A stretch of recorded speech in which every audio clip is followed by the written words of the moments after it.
Hey guys, today we're going to be talking about how to find good fishing spots that produce good fish. Stay tuned.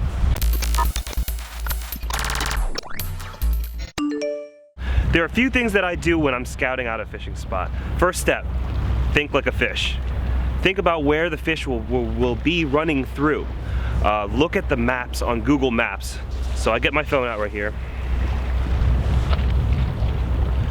I get on Google Maps, and I use Google Maps over anything else because I can see natural features. And I pinpoint every spot that I think will be productive for fish.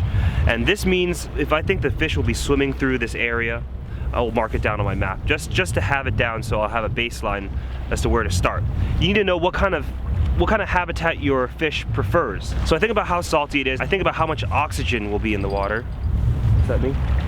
And I think this is a very good spot for me right now. Another big thing with saltwater fishing is the temperature of the water, especially here on the East Coast. What I like to do is I check reports from all around my 20-30 mile radius, and I see where a lot of fish are coming out, and then I'll pinpoint those points in my Google Maps.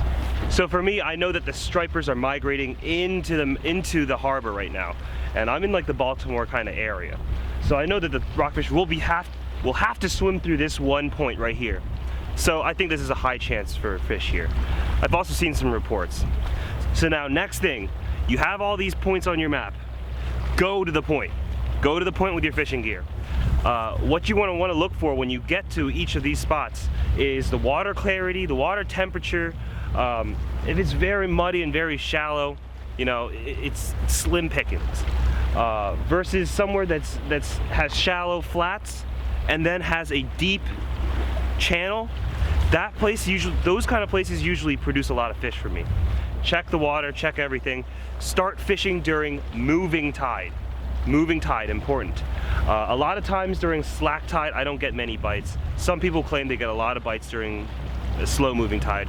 But for me, it's always been very successful when the tide is moving out very fast. If you want to learn more about the tides, we have a PDF that teaches you all about these tides and how to fish, where to fish, what rigs to use. We'll talk about that another time. So when you're fishing moving tide and there's nothing biting the whole tide, I will pretty much not go back to that spot for a little bit. Jump to another spot on your map, and you can tell a moving tide just by looking at the water. Watch how fast the water is moving, and you know, as you stay longer, you will see that the water either stops moving and becomes a lot slower, or it'll start moving faster. You want to be fishing a moving tide, and the reason why is because moving tide will literally push the bait fish in, and you know what follows bait fish? The big fish. So that's my little spiel. I hope this can help anyone who's starting to fish, who doesn't really know even where to start. This is how I find my spots. Again, one more time. Pinpoint spots on the GPS.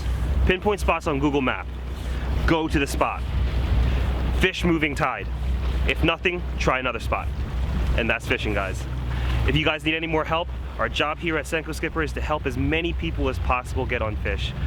Whether you be beginner, intermediate, advanced, everyone is welcome, no matter where you're from. I want to encourage you guys to check out senkoskipper.com. We've got a lot of tutorials on there. We've got bait, we've got fishing kits, lots of stuff to help you guys out. See you guys.